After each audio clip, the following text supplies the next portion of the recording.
إن الحمد لله نحمده ونستعينه ونؤمن به ونتوكل عليه ونعوذ بالله من شرور أنفسنا ومن سيئات أعمالنا من يهد الله فلا مضل له ومن يضلله فلا هادي له ونشهد أن لا إله إلا الله وحده لا شريك له ونشهد أن سيدنا وسندنا وحبيبنا ومولانا محمدا عبده ورسوله صلى الله عليه وعلى آله وأصحابه وبارك وسلم تسليما كثيرا أما بعد فأعوذ بالله من الشيطان الرجيم بسم الله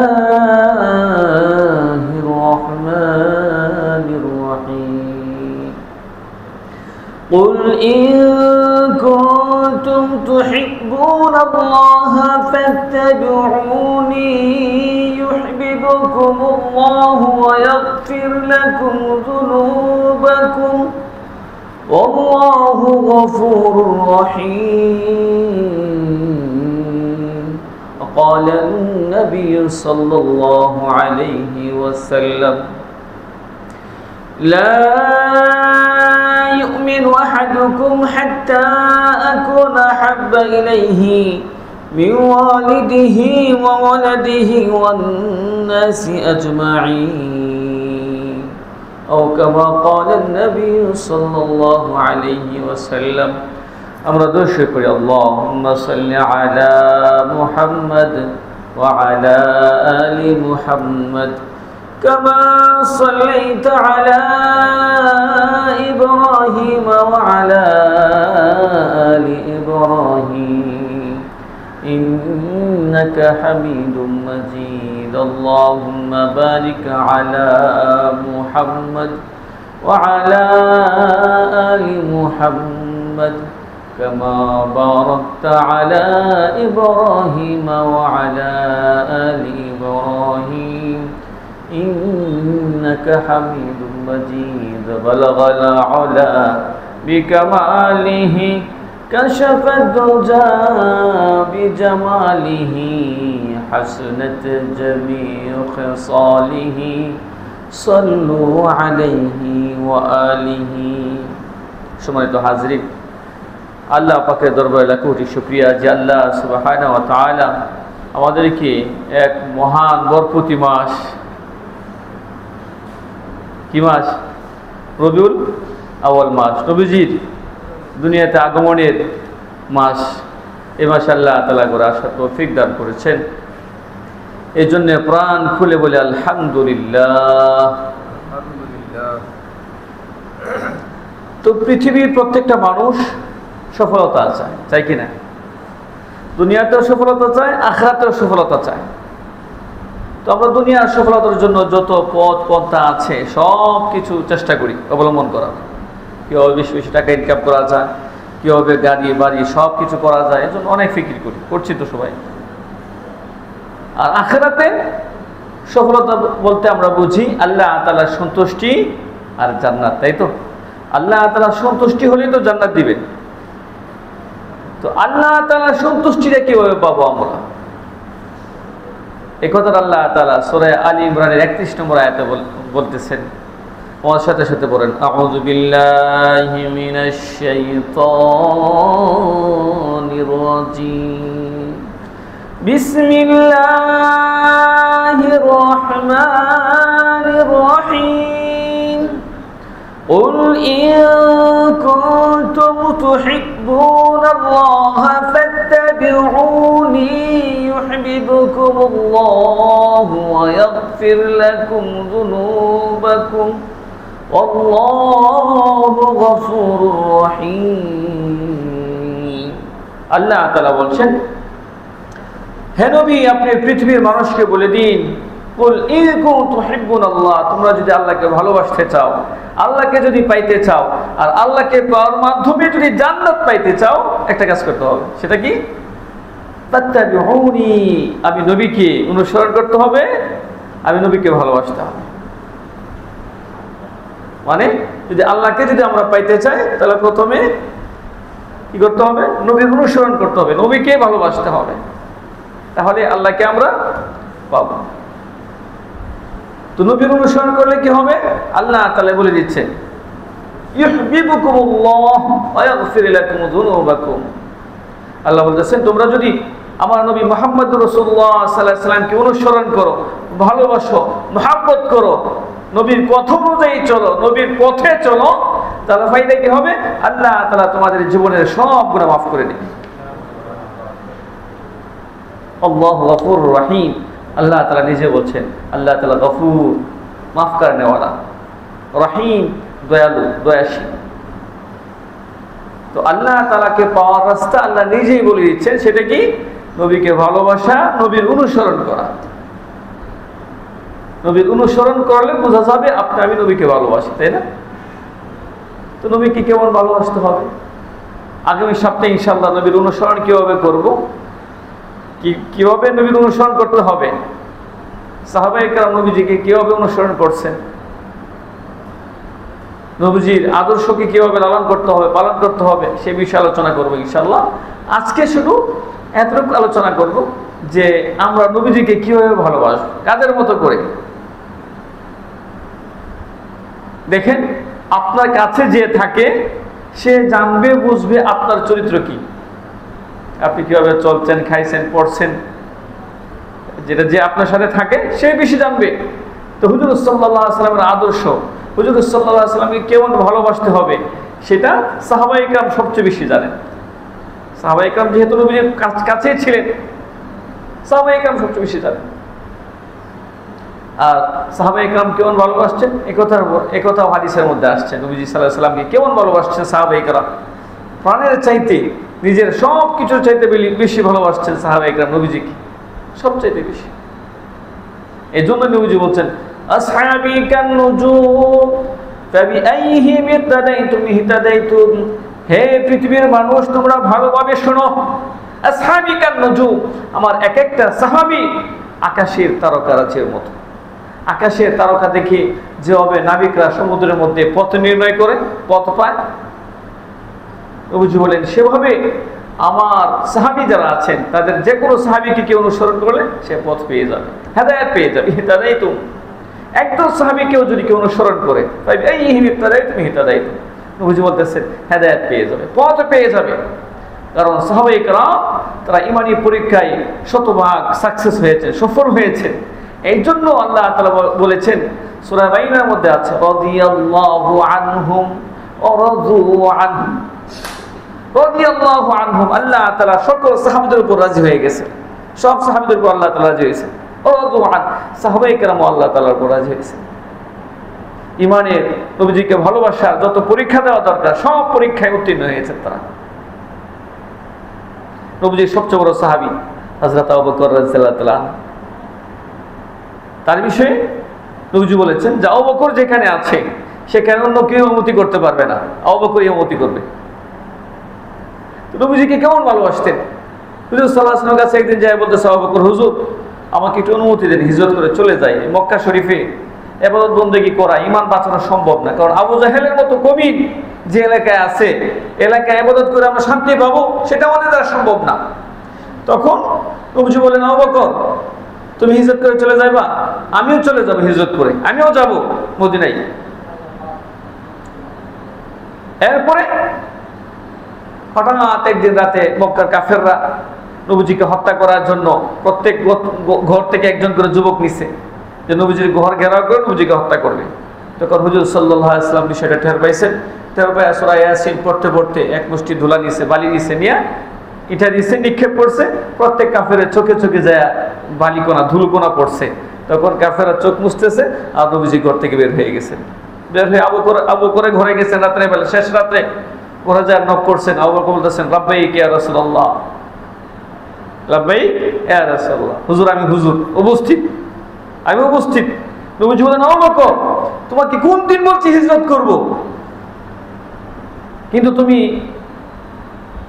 এখনো সোজা, ওকে তো অনেক আগে বলছিলাম হিজরত করবো, কিন্তু তুমি এখন বুঝলা কি হবে যে আমি আজকে আসবো? তখন আবু বকর রাদিয়াল্লাহু তাআলা বলতেছেন, হুজুর যেদিন আপনি বলেছিলেন যে আপনি হিজরত করবেন আল্লাহ অর্ডার দিলেই, সেদিন থেকে কোনোদিন রাতে আমি ঘুমাই নাই। চিন্তা করতে পারেন কেমন ভালোবাসতেন নবীজিকে। যেদিন নবীজি বলছেন যে হিজরত করবেন আল্লাহ অর্ডার দিলে, সেদিন থেকে কোনোদিন তিনি ঘুমান নাই রাতে, হিজরতের আশায় যে নবীজি কখন এসে ডাক দেয়। আল্লাহু আকবার। সাথে সাথে আবু বকর রাদিয়াল্লাহু তাআলা নবীজিকে নিয়ে গাড়ে সৌরে চলে গেছেন। সেখানে ছিলেন 3 দিন। কয়দিন? 3 দিন। সেখানের ঘটনা দেখেন, আবু বকর রাদিয়াল্লাহু তাআলা নবীজিকে ভালোবাসার কেমন পরিচয় দিচ্ছেন। গর্তের গুহার সবগুলো কাটা গর্ত বন্ধ করছেন আবু বকর রাদিয়াল্লাহু তাআলা, কিন্তু পায়ের কাছে একটা গর্ত বন্ধ করার মতো কিচ্ছু নাই, এটাও নাই, কোনো কাপড়, কোনো নেকড়া, কোনো কিচ্ছু নাই। তখন আবু বকর রাদিয়াল্লাহু তাআলা নিজের একটা পা দিয়ে রাখলেন গর্তের মধ্যে, আর নবীজিকে শুয়ে দিলেন নিজের রানের মধ্যে, শোয়া নিজের চোখের সামনে নবীজির মাথাটা রাখলেন। নবীজি আবু বকরের রানের উপর শুয়ে ঘুমাচ্ছেন, আবু বকর বৈশা রয়েছে। ঘুমানোর পরে নবীজি যখন ঘুমাচ্ছেন, হঠাৎ করে পায়ের মধ্যে একটা সাপ এসে দংশন করছে, বিষাক্ত সাপ। তো বিষের কারণে আবু বকর রাদিয়াল্লাহু তাআলার শরীর হলুদ বর্ণ হয়ে যাচ্ছিল, আর চোখ থেকে ঝর ঝর করে পানি পড়তেছিল। তো এক ফোঁটা পানি গিয়ে নবীজির শরীরের মধ্যে পড়ছে। নবীজি সজাগ হয়ে গেছে। সজাগ হয়ে দেখেন আবু বকর অবস্থা বিবর্ণ। বললেন, আবু বকর তোমার কি হয়েছে? হুজুর সাপে দংশন করছে। তখন নবীজি বললেন, আগে বললো না তুমি? হুজুর আপনার ঘুম নষ্ট হয়ে যাবে, আপনার কষ্ট হবে, এজন্য আমি ডাক দিই নাই। তখন নবীজি মুখ থেকে একটু লালা নিচ্ছেন, নিয়ে আবু বকরের যে জায়গার মধ্যে সাপে কাটছে লাগাই দিয়েছে। সাথে সাথে সাপে কাটার বিষ দূর হয়ে গেছে। চিন্তা করছেন কেমন ভালোবাসছে নবীজির, কেমন ভালোবাসছে।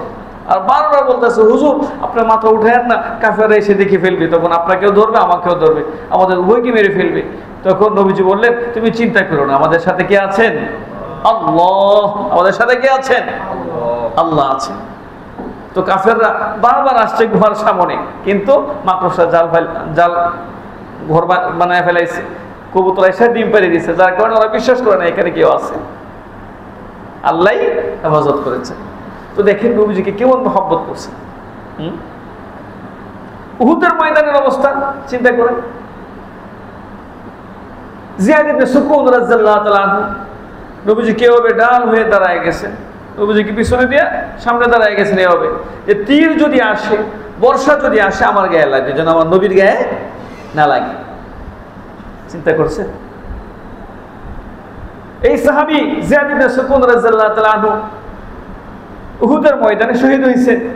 নবীজিকে নিরাপত্তা দিতে গিয়ে যুদ্ধের পরে দেখা গেল তার শরীরে 80টা তীরের আঘাত। কয়টা? 80টা। একটা তীর পড়লেই কারো শরীরে শেষ। বুলেট যদি একটা পড়ে বাঁচবে মানুষ, বুড়ির মধ্যে একটা বলেই শেষ। সেখানে তার শরীরে 80টা তীরের আঘাত। কয়টা? 80টা। নিজের জীবন দিচ্ছেন, তাও নবীর গায়ে আঘাত লাগুক এটা কেউ সহ্য করেন? আচ্ছা, সাদ রাদিয়াল্লাহু তাআলা আনহু উহুদের ময়দানে খুবই আক্রান্ত হয়েছেন, খুবই আক্রান্ত, জীবন চলে যাবে এমত অবস্থায় একজন সাহাবীকে ডাকছেন, তাকে বলতেছেন, আমার নবীজিকে সালাম জানাইবা আর আমার কওমকে বলবা যেন আমার নবীর গায়ে একটা টোকাও কেউ না দিতে পারে। আমার কওম যতদিন বেঁচে আছে, আমার গোত্রের একটা লোকও যতদিন বেঁচে আছে, আমার নবীর গায়ে যেন কোনো আঘাত না লাগে। দেখেন নিজে চলে যাচ্ছে দুনিয়া থেকে, নিজে চলে যাচ্ছে, তাও নবীজি নিরাপত্তার চিন্তা করতেছে যে আমার নবীর গায়ে যেন কেউ আঘাত না করতে পারে। সাহাবায়ে কেরাম কেমন ভালোবাসছেন। উহুদের ময়দানে ঘটনা, হযরত উম্মে কুলসুম রাদিয়াল্লাহু তাআলা আনহা আরেকজন সাহাবী, মহিলা সাহাবী, উহুদ থেকে খবর আসছে নবীজি ইন্তেকাল করছেন, নবীজি কি মারা গেছেন উহুদের ময়দানে। তখন ওই মহিলা সাহাবী পাগল হয়ে গেছে, দৌড়াচ্ছেন উহুদের দিকে। মদিনা থেকে তো বেশি দূরে না, উহুদের দিকে দৌড়াচ্ছেন মহিলা সাহাবী। তখন রাস্তায় এক সাহাবী সংবাদ দেয় যে, হে মহিলা, তুমি যে যাচ্ছ উহুদের দিকে, তোমার স্বামী তো শাহাদাত বরণ করেছে উহুদের ময়দানে। মহিলা কথা বলে না। আবার দৌড়াচ্ছেন উহুদের দিকে। সামনে যাওয়ার পর আরেকজন সংবাদ দিচ্ছেন যে তোমার ভাই শহীদ হয়ে গেছে উহুদের ময়দানে। মহিলা কথা বলেন, দৌড়াচ্ছেন উহুদের দিকে, একাধারে দৌড়াচ্ছেন। আরেকটু যাওয়ার পর আরেকজন সংবাদ দিল তোমার স্বামী শহীদ হয়ে গেছে উহুদের ময়দানে। মহিলা কথা বলে না। আরেকটু সামনে গেছেন, উহুদের কাছাকাছি যাওয়ার পরে আরেকজন সংবাদ দিচ্ছেন তোমার ছেলেও শহীদ হয়ে গেছে উহুদের ময়দানে। তখন মহিলা মুখ খুললেন যে হে নবীর সাহাবীরা, তোমরা ভেবেছো আমি এই জন্য দৌড়াচ্ছি আমার বাপ শহীদ হয়ে গেছে উহুদে, বাপকে দেখার জন্য? না। ভেবেছো ভাই শহীদ হয়ে গেছে এই জন্য দৌড়াচ্ছি? না, ভাইয়ের জন্য দৌড়াচ্ছি না। স্বামী শহীদ হয়ে গেছে এই জন্য দৌড়াচ্ছি? না, আমি আমার স্বামীর জন্য দৌড়াচ্ছি না। আমার সন্তান শহীদ হয়ে গেছে এই জন্য দৌড়াচ্ছি? না, বরং আমি এই জন্য দৌড়াচ্ছি এটা জানার জন্য যে আমার নবী দুনিয়ার বুকে বেঁচে আছে কিনা। যদি আমার নবী দুনিয়ার বুকে বেঁচে থাকে আমার কিচ্ছু দরকার নেই, আর কিচ্ছু লাগবে না, আমার নবী যথেষ্ট। দেখেন কেমন ভালোবাসছেন নবীজিকে। হ্যাঁ, চিন্তা করা যায়। সত্য ঘটনা, মিশকাত শরীফের ব্যাখ্যা গ্রন্থ মাজায়ের হক এটা মুকদ্দমায় নিয়ে আসছে এই ঘটনা। মহিলা সাহাবী, নিজের স্বামী মারা গেল, শহীদ হয়ে গেল, ভাই শহীদ হইল, বাপ শহীদ হইল, নিজের ছেলে শহীদ হইল, কারো পরোয়া নাই। পরোয়া একমাত্র চিন্তাকার নবীজির চিন্তা করতেছে, একমাত্র নবীজির চিন্তা করতেছে আমার নবীজি বেঁচে আছে কিনা। নবীজির চিন্তায় বিভোর মহিলা সাহাবী। কেমন ভালোবাসছে চিন্তা করা যায়? হ্যাঁ, চিন্তা করা যায়? বলে কেমন ভালোবাসছেন নবীজিকে। আল্লাহু আকবার, আল্লাহু আকবার। তালহা রাদিয়াল্লাহু তাআলা আনহু একজন তীরন্দাজ সাহাবী। সেনাবাহিনীর মধ্যে কমান্ডো আছে না? কমান্ডো সবচেয়ে ভয়ঙ্কর যারা সেনা, কমান্ডো সেনা। তো হযরত তালহা রাদিয়াল্লাহু তাআলা আনহু একজন কমান্ডো ছিলেন, খুবই দক্ষ তীরন্দাজ ছিলেন। তার টার্গেট কখনো মিস হয় নাই। তো উহুদের ময়দানে হুজুর সাল্লাল্লাহু আলাইহি ওয়াসাল্লামের দিকে শত শত তীর বর্ষা আসতেছে। তিনি দাঁড়ায় গেছেন বুক পেতে দিয়ে নবীজির জন্য। নবীজি পিছনে আর তীর ছুটতেছেন কাফেরদের দিকে। নবীজি মাথা উঁচু করে দেখতেছে। তখন তিনি বলেন, হুজুর মেহেরবানি করে আপনার মাথা উঁচু করবেন না, আপনার জন্য আমার মা বাবা কুরবান হোক। আপনার গায়ে আপনার শরীরে মাথায় তীর লাগতে পারে, আমার শরীরে লাগুক যা লাগা। সব তীর বর্ষা কলমের আঘাত নিজের শরীরে শুয়ে নিছে, নিজের শরীরে গ্রহণ করছে, কিন্তু নবীজির গায়ে আঘাত লাগবে দেয় নাই। চিন্তা করা যায়? খুবাইব রাদিয়াল্লাহু তাআলার নাম শুনছেন না? হযরত খুবাইব রাদিয়াল্লাহু তাআলা কয়েকজন হাফেজে কোরআন সাহাবী ধোঁকায় পড়েছিলেন, প্রতারণায় পড়েছিলেন। নবীজির কাছে আসছে হুজাইল গোত্রের লোক, এসে বলতেছে আমাদেরকে কিছু সাহাবী দান দেন যারা কোরআন শিখাবে আমাদের এলাকায় গিয়ে। তো দিছে, নিয়ে উনি প্রতারণা করছে।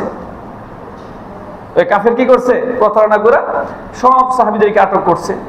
আটক করে কিছু সাহাবীকে মেরে ফেলছেন। আসিফ বিন আমের রাদিয়াল্লাহু আনহু তিনি ছিলেন প্রধান ওদের দলপতি, ওনাকে মেরে ফেলছেন জায়গাতেই। আর খুবাইব রাদিয়াল্লাহু তাআলাকে মক্কাতে বিক্রি করে দিয়েছে। তো খুবাইব রাদিয়াল্লাহু তাআলা বিশাল লম্বা ঘটনা, খুবই বেদনাদায়ক ঘটনা। তো শেষ পর্যন্ত খুবাইব রাদিয়াল্লাহু তাআলাকে ফাঁসি দিবে, শুলিতে ছড়াবে। এখন তো ফাঁসি দেয়, আগে শুলে ছড়াইতো। শুলে ছড়ানোর সিস্টেমটা হলো আপনার ধারালো বাঁশ অথবা ধারালো কাঠ আপনার দুই হাত পা বাঁধবে, দুই হাত দুদিকে বাঁধবে, দুই পাও বাঁধবে, বেঁধে আপনার ধারালো সুচারু কাঠ অথবা বাঁশ পিছনের রাস্তা দিয়ে ঢুকাই দিবে, মাথা দিয়ে যায় বের হবে। এরকম ভয়ানক অবস্থা। তো খুবাইব রাদিয়াল্লাহু তাআলাকে শুলে ছড়াবে, হত্যা করবে। তো শুলে ছড়ানোর আগে তিনি বলতেছেন আমাকে একটু নামাজ পড়ার সুযোগ দাও, 2 রাকাত নামাজ পড়ে আল্লাহ তাআলার কাছে দোয়া করি, আল্লাহ তাআলা যেন আমাকে মাফ করে দেন। 2 রাকাত নামাজ পড়ছেন খুব দ্রুত। নামাজ পড়ানোর পরে তাকে বাঁধছেন, হাত পা বাঁধছে। বাঁধার পরে বলতেছে খুবাইব তুমি একবার বলো, একবার তুমি বলো যে কি আমার জায়গায় যদি আমি না হয়ে মুহাম্মদ থাকতো তাহলে ভালো হতো, তাহলে তোমাকে ছেড়ে দিব। কথাটা চিন্তা করছেন? কি বলছে? যে আমার জায়গায় আমি না হয়ে মুহাম্মদ যদি থাকে তাহলে ভালো হতো। কাফেরদের পক্ষ থেকে প্রস্তাব দিছে। তখন তিনি কি বলছেন জানেন? তিনি বলতেছেন দেখো তোমরা ভাবছো আমার জীবনের মুহাব্বত মায়া অনেক বেশি নবীর চাইতে, না, আমি আমার ঘরে শুয়ে থাকবো আর আমার নবীর গায়ে একটা কাঁটা বিদ্ধ হবে, কাঁটা লাগবে, এটাও আমি খুবাইব কখনো মেনে নিব না। নবীজিকে কেমন ভালোবাসতেন।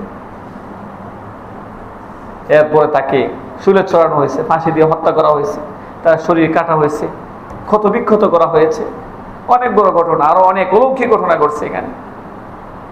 তার লাশকে অপদস্থ করতে চেয়েছিল, কিন্তু আল্লাহ তাআলা অপদস্থ করতে দেন নাই, হেফাজত করেছে মৌমাছির মাধ্যমে। অনেক বড় ঘটনা। তো সম্মানিত হাজরিন, সাহাবায়ে কেরাম নবীজিকে কেমন ভালোবাসছে বুঝতেই পারেন। বলছে যে শুধু এতটুকু বলো যে আমার জায়গায় মোহাম্মদ থাকলে ভালো হতো। উত্তর দিছে কি যে না, কখনো না। আমার জায়গায় কেন, নবীজির গায়ে একটু কাটা বিদ্ধ হবে আর আমি সুস্থ করে বসে থাকবো, এটা কখনো আমি খুবই মেনে নিতে পারি না। হানজালা রাদিয়াল্লাহু তাআলা এতটুকু শুনছেন যে উহুদের ময়দানে নবীজি শহীদ হয়ে গেছেন, নববিবাহিত, গতকালকে বিবাহ করছেন, রাত্রে বাসর রাত হয়েছে, সকালবেলা শুনছে যে নবীজি শহীদ হয়ে গেছে। আর দেরি করে নাই, ফরজ গোসল করে নাই, এভাবে হাতে তরবারি নিয়ে উহুদের ময়দানে ছুটে গেছেন। কাফেরদের সাথে যুদ্ধ করতে করতে করতে করতে শহীদ হয়ে গেছে। চিন্তা করা যায় আমাদের অবস্থা? আমরা জীবনে যাবো ইসলামের জন্য বহুত হইয়া, হ্যাঁ, তো যাই কিছুদিন পরে যাই। কিন্তু সাহাবী,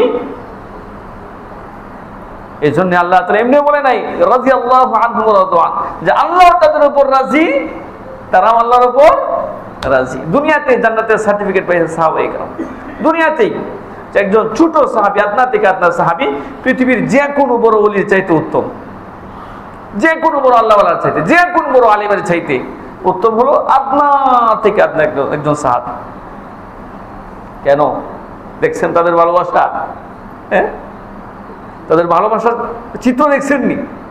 অকাতরে জীবন বিলাইয়া দিয়েছে, অকাতরে অকাতরে 70 জন সাহাবী উহুদের ময়দানে নবীজির জন্য জীবন বিলাইয়া দিয়েছে, শাহাদাত বরণ করেছেন নবীজির নিরাপত্তা রক্ষা করতে গিয়ে। তাও নবীজির গায়ে একটু আঘাত লাগুক সেটা সহ্য করেন নাই। এমন ভালোবাসতেন নবীজিকে সাহাবায়ে কেরাম, এমন ভালোবাসতেন। যেদিন নবীজি ইন্তেকাল করেন, সোমবার ছিল না? সোমবার ছিল। আবু বকর রাদিয়াল্লাহু আনহু মেয়ে আয়েশাকে জিজ্ঞাসেন, আম্মা জান, নবীজি কখন ইন্তেকাল করছে? বলছে তো আজকে সোমবারে। তখন কাঁদতেছে ঝরঝর করে, আর বলতেছে, হ্যাঁ, আজকে যদি আমি দুনিয়া বুক থেকে চলে যাইতাম, আজকে যদি দুনিয়া থেকে চলে যাইতাম, নবীজির বিরহ ব্যথা কিভাবে সহ্য করবো, কিভাবে সহ্য করবো। আপনারা তো দেখছেন এই বর্তমান জমানায় বউ মারা গেছে গত 2 বছর আগে ট্রেনের মধ্যে, আগুন লাগছিল ট্রেনে, বাংলাদেশেই এয়ারপোর্টে মনে হয়, অথবা টঙ্গীতে, যে বউ পড়ে যাচ্ছে, সেও পড়তেছে, মানুষ উদ্ধার করার জন্য যাচ্ছে, বলছে ভাই তুমি বের হয়ে যাও। বলছে না, আগে আমার বউকে উদ্ধার করো, আমার বাচ্চাকে উদ্ধার করো, যদি তারা উদ্ধার না হতে পারে আমার বাঁচিয়ে থাকার দরকার নাই।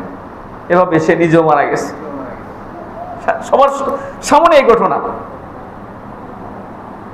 তো বউর জন্য জীবন দিয়ে দিছে। অনেকে দেখবেন পত্রিকায় প্রতিদিনই আসে যে প্রেমিকাকে না পেয়ে প্রেমিক আত্মহত্যা করছে। আসলে এরকম ঘটনা 2011 সালে ক্যাপ্টেন আবিদ, নেপালের যে কাঠমান্ডু, এই যে নেপালে এখন অভ্যুত্থান হয়েছে না পরশুদিন, বাংলাদেশ থেকে এসে খেলাইছে, এখন পোলাপান কুমটা হয়ে গেছে, কোনো দুর্নীতিবাজকে দেখতে চায় না পৃথিবীতে। আশা করি ইনশাল্লাহ বর্তমান ভবিষ্যতের পৃথিবী হবে দুর্নীতিবাজ মুক্ত পৃথিবী ইনশাআল্লাহ। এই নেপালের কাঠমান্ডু, নেপালের রাজধানী যে আছে কাঠমান্ডু, কাঠমান্ডু ত্রিভুবন বিমানবন্দরে বাংলাদেশে একটা বিমান আগুনে পুড়ে গেছিল, ইউএস বাংলা, হ্যাঁ ধন্যবাদ।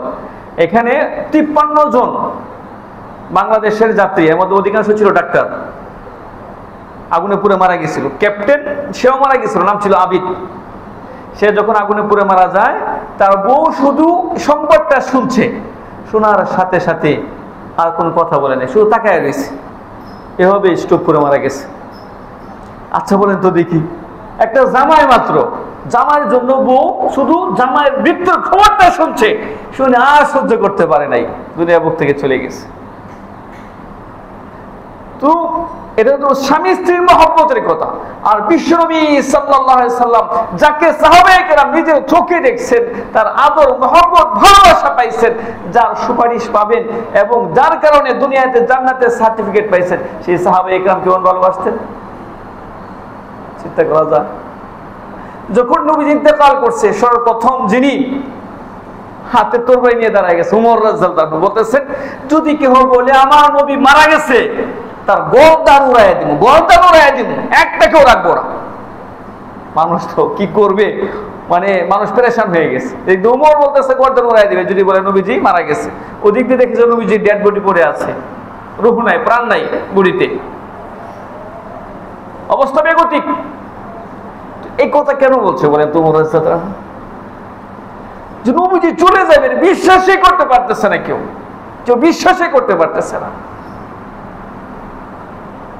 বেলাল নাম শুনছেন না, নবীজির মুয়াজ্জিন বেলাল রাদিয়াল্লাহু তাআলা একবার হাবশী গোলাম ছিলেন, নবীজির মুয়াজ্জিন।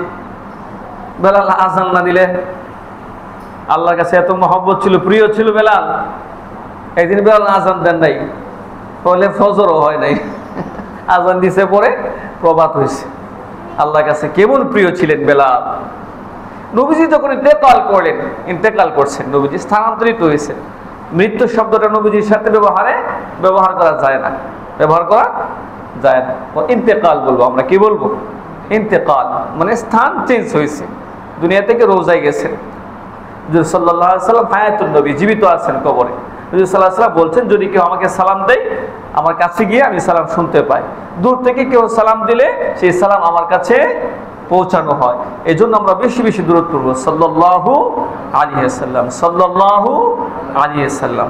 এই যে একবার যদি দূরত পড়ি সাল্লাল্লাহু আলাইহি ওয়াসাল্লাম, আল্লাহ তাআলা আমাদের উপর 10টা রহমত নাজিল করবেন। কয়টা রহমত? 10টা রহমত। এই জন্য কোনো বিপদে পড়লে, কোনো সমস্যায় পড়লে বেশি বেশি দূরত শরীফ পড়বেন, সাল্লাল্লাহু আলাইহি ওয়াসাল্লাম, সাল্লাল্লাহু আলাইহি ওয়াসাল্লাম।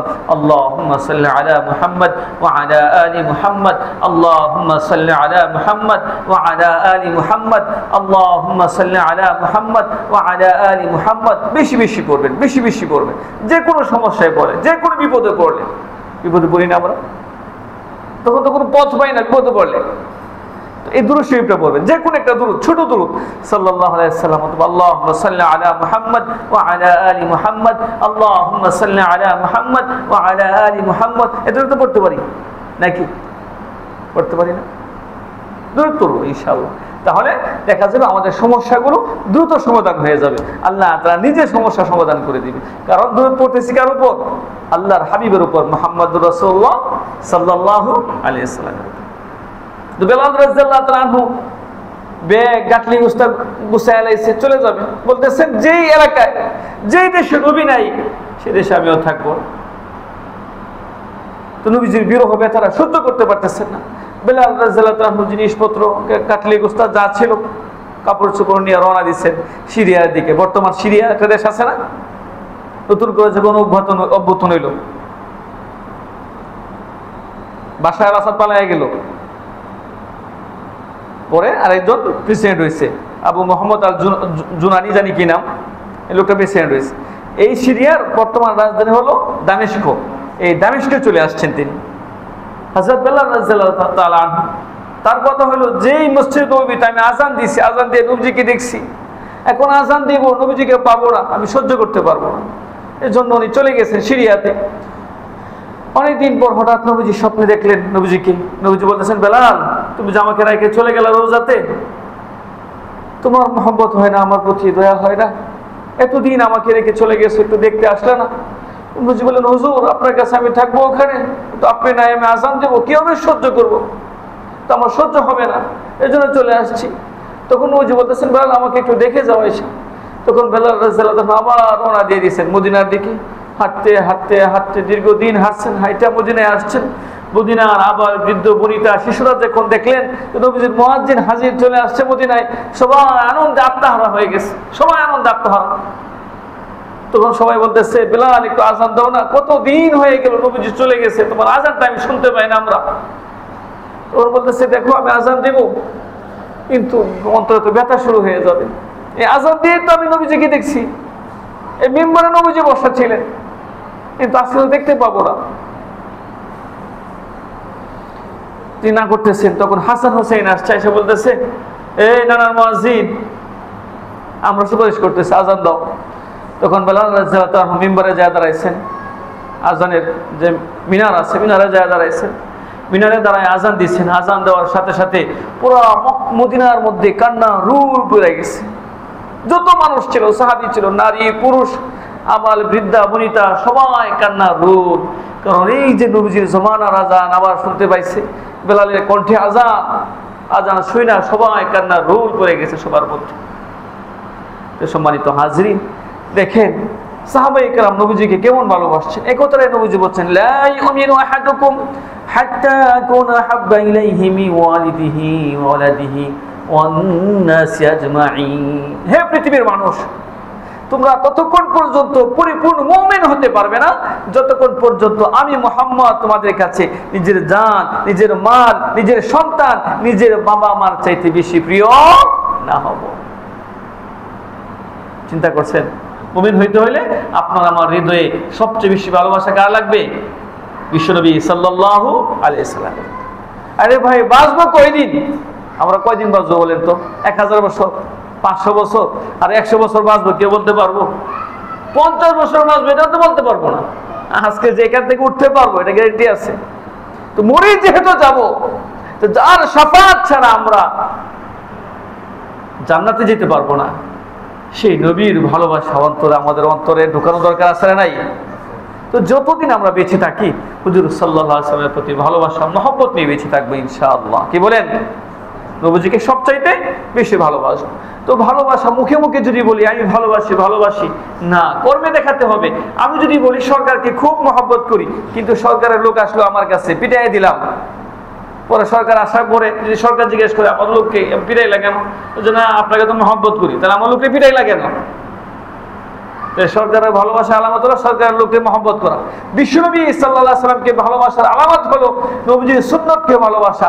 ইসলামের যত কাজকর্ম আছে সবগুলোকে ভালোবাসা, নবীর সুন্নতকে ভালোবাসতে হবে।